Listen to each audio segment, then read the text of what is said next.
Hey guys, how you doing? Josh here from Momentum Productions, and today I have a very important video for you guys. It is all about the DJI Inspire 1 quadcopter. Now, this is a video I did not see on YouTube yet, so it's very important that you guys watch this video. I have currently over 25 hours of flight time on the DJI Inspire 1, plus I have flight time on other different quads. So it's I have a little bit of experience in this kind of thing, so let's go ahead and get started. So in this video, I'm mainly going to be talking about how to get your bird up in the air as fast as possible, but also as safe as possible. I have already seen YouTube videos on how to start up the system, how to use the app, and how to put the propellers on, how to put the camera on. I've seen all of that. I'm sure you guys have seen all of that, but I haven't seen any videos that promote safe practices or safe flying. So that's what we're going to cover in this video. So first thing first, let's go ahead and talk about the DJI Inspire 1 remote controller. It's a pretty big remote, but you guys already know that since you already have the DJI Inspire 1. So we're going to go ahead and talk about CSC, also known as Combined Stick Control. All right. This is a very important movement of the sticks that starts and stops the motors. So down and in, or down and out, okay? Now this is very simple, this is very easy, but it's also very dangerous. Because once you are in flight, if you do these stick movements for at least 3 seconds, your bird will stop in midair and drop like a brick. This is a safety feature of the DJI Inspire 1 and other quads out there. Why do they do this? Well, let's say you have a malfunction on your system and you need to cut the motors as soon as possible before it can do some major damage. This is a very quick way to cut the motors and to make sure it drops where it is. Alright, you don't want the bird going crazy and damaging property or hurting somebody. So this is a very simple way of cutting out the motors before it does anything bad. But also remember, if you're doing crazy maneuvers in the air, don't go like this or like this. When you first get your DJI Inspire 1, I think it's also really important to understand what materials are in the system. What is each part of the DJI Inspire 1? What does it do? And how does it function? We have our legs, carbon fiber, okay? Very nice, agile, and strong. All right, we have our carbon fiber landing gear here. And we have this little thin tubing on the side here. That is the strut. This ensures that once the landing gear transforms, that the both legs are leveled. That way, one leg won't be higher than the other during the transformation process. Obviously, you guys know that this is the camera and gimbal made out of aluminum. That's simple. GPS system is on the top canopy. So if you notice, whenever you grab your DJI Inspire 1 and you cover this canopy, you will lose GPS signal. That is because the GPS antenna is directly under this canopy up here. We have our aluminum motors powered by magnets. There are no moving parts in the motors, so that's very important.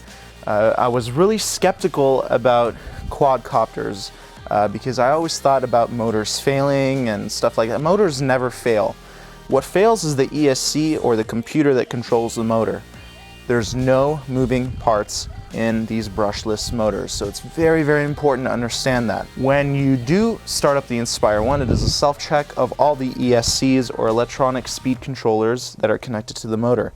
This is what ensures a safe flight. So you never, when you turn on your DJI Inspire, never rush the system, never rush the process. Always do your safety checks, and I'll go over what those are. If you notice, if you quickly look at the status of the aircraft when you start it up, it says IMU warming up, self-check, and then it goes to P-Opti mode, which is optical stabilization, and then it will switch over to GPS if you have enough satellites connected. Also, we have our landing gear legs.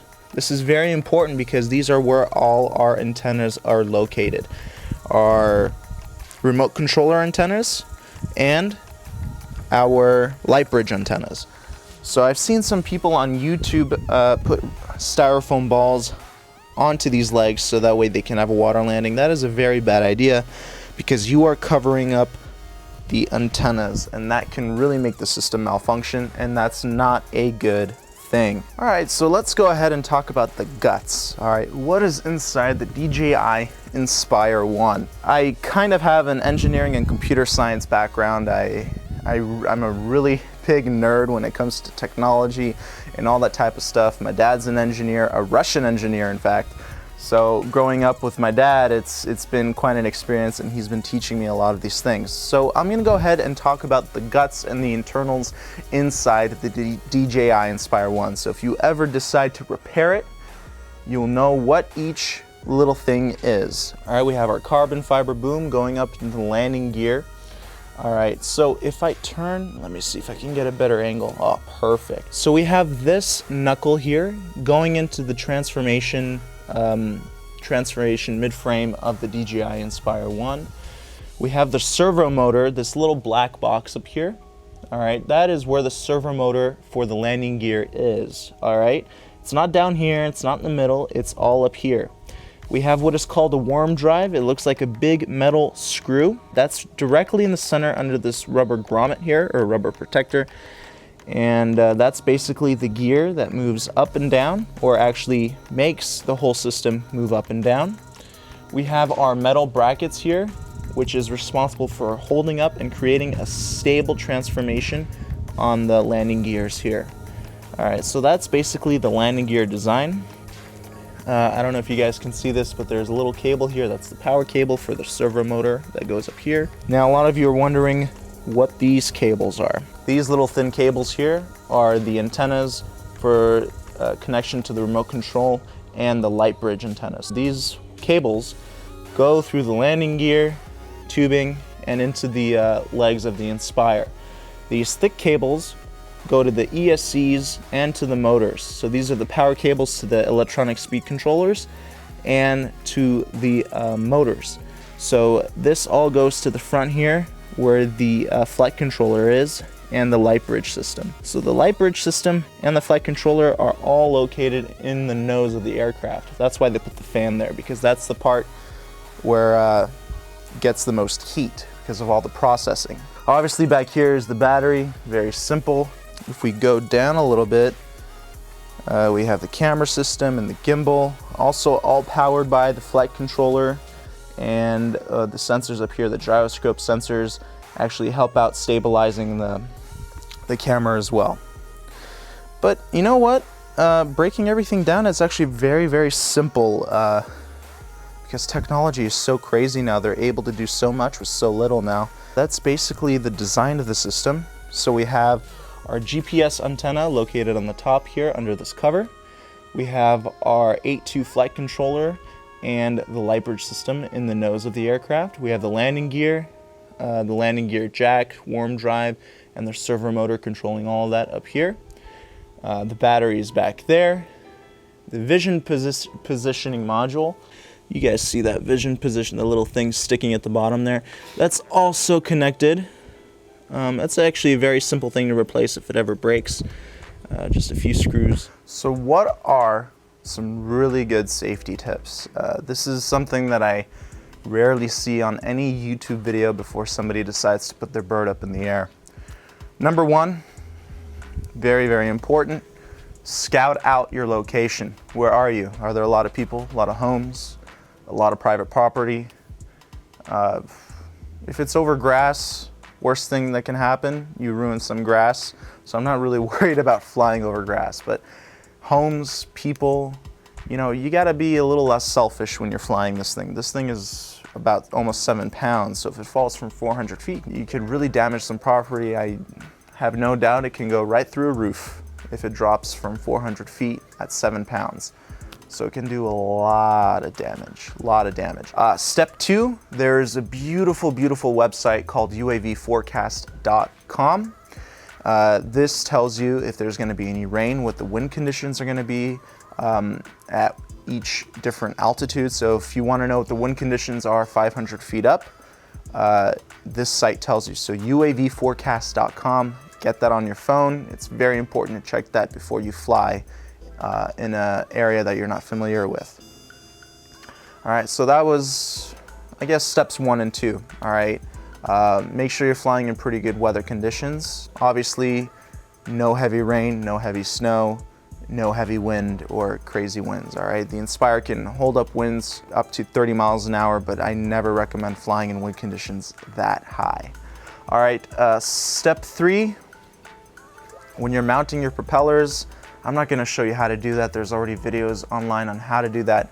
When you're mounting your propellers, I'm talking about the quick release propellers. So you push down and you turn and you lock in your propellers before you take your quadcopter out to the field and get ready to fly.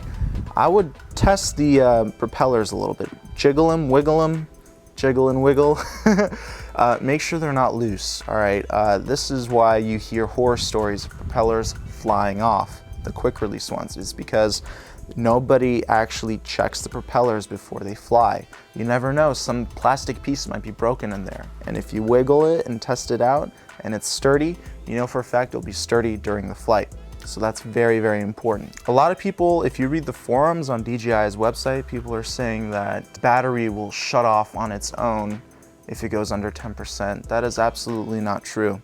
As long as there's juice in the battery, the Inspire will stay in the air, okay? Obviously when you get down to 0%, hopefully you're not in the air, but if you are, yeah, the props can slow down and it can start dropping. But you should be on the ground by 15 or 10, between 10 to 15%. Never fly below 10% unless you're discharging the battery. DJI recommends every 10 days to fully discharge the battery. Go under 5%. You won't damage the cells because there's a safety feature built into the battery where it doesn't let you actually drain all the juice, but just enough juice to make it exercise the cells and go through the discharge process properly. All right, you won't damage the battery, don't worry about that. There's been a few glitches, yes, but they fixed that in the latest firmware. Calibrate your compass in every single new location. So there's been a lot of speculation on how to properly calibrate your compass. I'm gonna show you how to do that right now. So you press calibrate on your iPhone or your tablet and you're ready to calibrate. Now, the DJI's website or DJI's YouTube channel tells you to hold the Inspire nose down and turn like this, and also hold it up like this. Actually, this is first, right? And this is second. Okay, I'm getting a little dizzy here.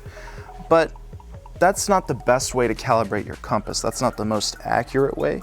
I'll show you what the most accurate way is. Okay, one arm out like this, and turn around like this. Okay, and then point nose down, also hold it out like this, and turn. So you guys get the idea. Why? Well, answer is simple.